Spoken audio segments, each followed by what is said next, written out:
मारूफ माहिर इमिग्रेशन कवानीन अमजद मलिक ने कहा कि गैर कानूनी तहरीकिन वतन की आमद रोकने के लिए बरतानवी वज़ीर आज़म को जामे इमिग्रेशन पॉलिसी का ऐलान करना चाहिए। वर्क परमिट में आसानी पैदा करने से ज़्यादा लोग टैक्स नेट में आएंगे और बरतानिया की मुआशी सूरत हाल बेहतर होगी। Bureau chief 92 news UK Ghulam Hussain Awan से गुफ्तगू करते हुए बैरिस्टर अमजद मलिक ने और क्या कहा, आइए जानते हैं। जी बिल्कुल, हमारे साथ इस वक्त लंदन में मारूफ सीनियर कानूनदान बैरिस्टर अमजद मलिक साहब मौजूद हैं।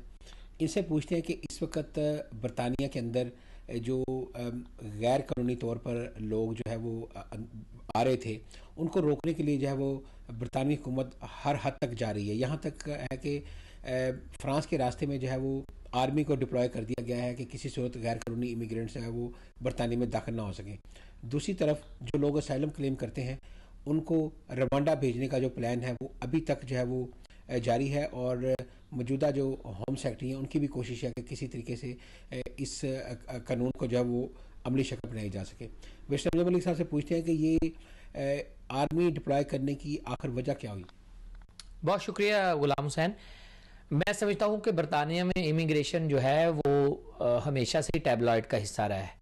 हम अभी तक उस मखमसे से निकल नहीं सके कि इमिग्रेशन सोसाइटी के लिए ज़रूरी है, नागुज़ीर है या कि बोझ है। उसी सिलसिले में पॉलिसी के ऊपर पॉलिसी आ रही है। ये भी हम सुनने में आ रहे हैं अब कि नेवल शिप्स को डिप्लॉय किया गया है कि जो लोग बरतानिया की जो पानी है उसको इस्तेमाल करते हैं और बोट्स के ज़रिए आते हैं ताकि नेवल शिप्स उनको इंटरसेप्ट कर सकें। लेकिन हालांकि ब्रेग्जिट के बाद फ्रांस और डबलिन कन्वेंशन के ममालिक के साथ एक बेहतर पॉलिसी और बेहतर पैक्ट होना चाहिए था। UN के ज़रिए कोटा सिस्टम होना चाहिए था ताकि लोग जो इतने मुश्किल और दूर गुजार रास्तों से आते हैं, दुश्वार गुजार रास्तों से, तो उनको कम से कम वो अपने मुल्क में या UN के डिपो के ज़रिए जो है पनाह हासिल कर सकें रादर दैन कि उनको पानियों में छलांगे मारना पड़े। दूसरा ये जो आपने बात की है अफ्रीका के ममालिक में जाके ट्रायल करने की, मैं समझता हूँ ये सेफ़ नहीं है।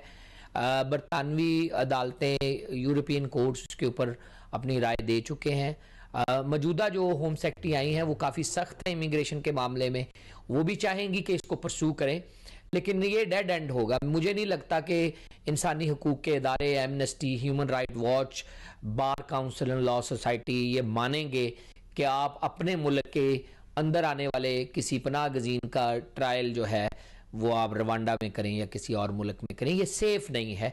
ये हमारे सिस्टम के ऊपर सवालिया निशान उठाएगा कि क्या हम अपने क्रिमिनल जस्टिस सिस्टम से नाराज़ हैं, उसके ऊपर एतबार नहीं रखते कि कोई हमारा दरवाज़ा खटखटाए तो हम सुरिश्त में तेज़ी से इंसाफ दे सकें। इन्होंने वीज़े खुले थे IT वर्कर्स के लिए और बहुत दुनिया सब कॉन्टिनेंट से आई थी। मेरे ख्याल में यहाँ शॉर्टेज की जो है मेन जो hospitality industry, catering industry, food and sweets, इस मार्केट में शॉर्टेज है। इनको जेन्युइनली लोगों को, स्किल्ड वर्कर को लाने का रास्ता खोलना चाहिए। ब्रेग्जिट के बाद इनकी कोई पॉलिसी नहीं है शॉर्टेज को कैसे फिल करना है। इनके पास कोई तरीकाकार नहीं है कि कोविड के बाद एकदम से एक्टिविटी आई है कि कैसे उन लोगों को फिल करें जो चले गए हैं। मिलियंस ऑफ लोग मुल्क छोड़ गए हैं, यूरोपियन ममालिक में चले गए हैं। अब उनको फिल करने के लिए सरे दस्त इनको कुछ और सूझा नहीं है, तो इन्होंने ये कर दिया कि आप केयर होम अगर चला रहे हैं और वहाँ पे शॉर्टेज है, तो अगर आपके पास लाइसेंस है टू एम्प्लॉय फॉरेन इमिग्रेंट, तो आप उनको उनकी स्किल के ऊपर, अगर वो अंग्रेजी टेस्ट पास करते हैं और वो 2 साल का तजर्बा रखते हैं, तो एम्बेसी से इंटरव्यू करके उस स्किल के जरिए ला सकते हैं। तो उन्होंने एक किस्म का वो जो पॉइंट सिस्टम है Tier 2 का, उसको थोड़ी देर के लिए सस्पेंड किया है। दूसरा चैरिटी वर्कर का भी सेम ही है कि वो 6 महीने के वीज़े दे रहे हैं कि आप शॉर्ट टर्म वीज़े के ऊपर आके चैरिटी का काम कर सकते हैं।